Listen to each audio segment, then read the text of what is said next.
What's up guys, and welcome back to my channel. If you don't know who I am Liz, and I make lifestyle, minimalism, and vegan style videos here on YouTube. I'm trying to reach 2,000 subscribers before the end of the year or on the new year, so if you like what you see here, feel free to hit that subscribe button to support my channel. For today's video, I'm doing a video that was requested by a few of you, and that is my tips on how I stopped shopping so much. If you haven't seen any of my minimalist videos, I will link those in the cards. I have a whole playlist. I specifically did a video just recently about how I used to be a shopaholic and how now I consider myself more a minimalist, and I'm leaning more towards a minimalist lifestyle, and kind of how I got from point A to point B. And I got great feedback on that video, so I'm continuing with the series and giving you just like my tips and tricks that I've learned along the way. So without making this intro too long, let's just hop into all my tips on how to curb your spending habits. Tip number 1 is a big one.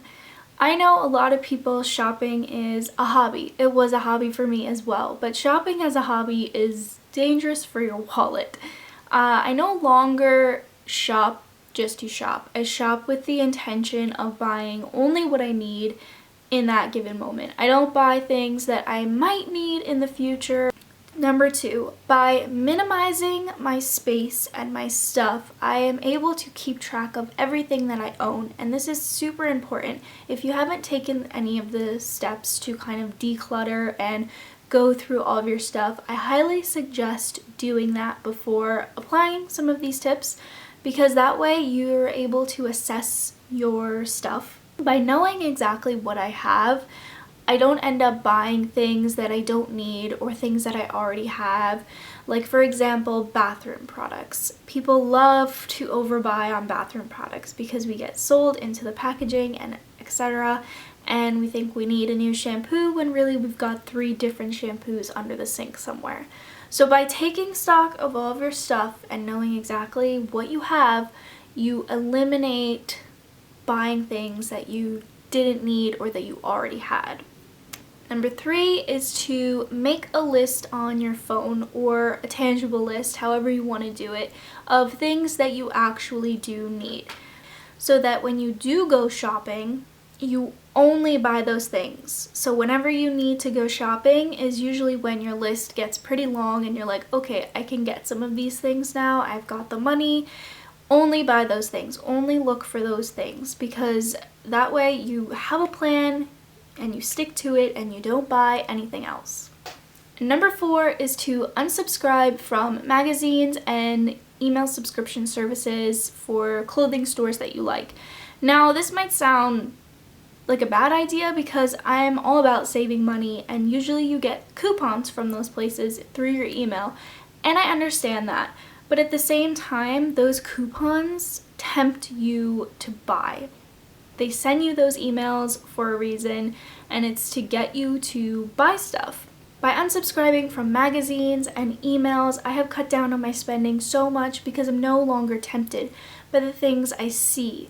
Magazines are full of ads. A magazine is literally designed to make you want to buy the things in the magazine. It's designed to make you think that your life is not good enough without this and this and this, and that you need to do this and you need this. And I just view magazines today as just very unhealthy for our minds in several different aspects. Number 6, only buy one of each item. I have been guilty of this in the past. Say you find a t-shirt that you really like, so you buy 7 colors. Just buy the one color that you really, really love. There's nothing wrong with getting maybe a black one and a white one, but do you really need one in every single color? Number 7, stay away from gimmicky gadgets. I have a pet peeve about gadget-y things. There's a lot of gadgets for the kitchen and the bathroom, I've noticed, whether that be a fancy way to brush your teeth. I used to actually own one of these. They were one of those water picks. Do you really need a water pick sitting on your counter, taking up space? To me, it just seems like such a waste of space and money, and you don't need all of these gimmicky gadgets. You need the bare essentials, and if you need a few gadgets here and there for the kitchen, I love to cook. I've got a blender and a food processor, and I don't think that I need really more than that. Those two kind of accomplish all my kitchen needs. Of course, I've got like knives and things like that, but stay away from like the special things that help you chop and all of these different things. I've even seen things to like peel an avocado. It's like, well, you can just peel an avocado without that tool. So stay away from gimmicky gadget type things. Number 8 is to look into multi-use or long-lasting products. An example for this would be a menstrual cup. If you've never heard of a menstrual cup, I have videos talking about what they are and how to use them. A menstrual cup is a one-time use item for about like 10 years. I think they last like 10 years or something crazy like that. So that eliminates the need to buy tampons and pads and such. Little things like that, like investing in things that will last you a long time, will save you a lot of money down the road. Number 9, don't set goals to buy things.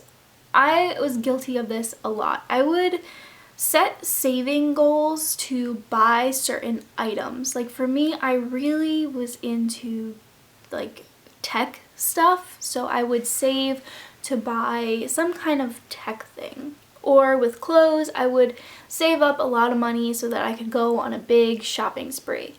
But in doing this, you're setting yourself up for disappointment, really, because once you buy those things, yes, you'll be happy and you'll feel accomplished. You'll be like, yeah, I set this goal to buy this item and I bought it. But then that item is not going to be new anymore, and it's either not going to get used or it'll just be another item that you own. Instead, try and set savings goals for experiences like trips, vacations, I don't know, wine tastings, whatever you're into. Or if you want to purchase something that will give you an experience, like a new bike or something like that, that will give you the ability to have new experiences. I'm all for setting like huge goals too. Like if you want to buy a house, like set money goals for things like that, not materialistic things such as like clothes, makeup, I don't know, whatever else we buy that we don't need. By setting goals to save for experiences, you're gonna have a higher value of life as well, because you're gonna have those experiences and you're gonna remember them. Whether they're bad or good, you're gonna have memories of doing those things. My last tip is to be content with what you have. This is probably the most important tip out of all of them. We live in a very, very consumeristic, materialistic society.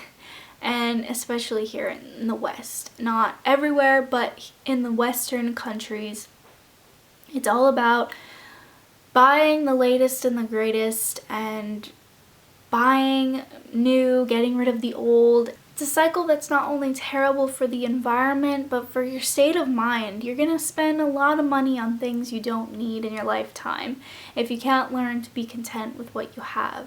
I know, I was there, I was in your shoes. I always wanted more. I always thought I'll be happy when I finally get this. And you know what? In reality, that's not how it works. You're not happy once you get that item. You just have less money. And you have a new item that's exciting for a few weeks and then it's not. By learning how to be content with what you have, you're able to disconnect yourself from the consumerist and the materialistic world that we live in.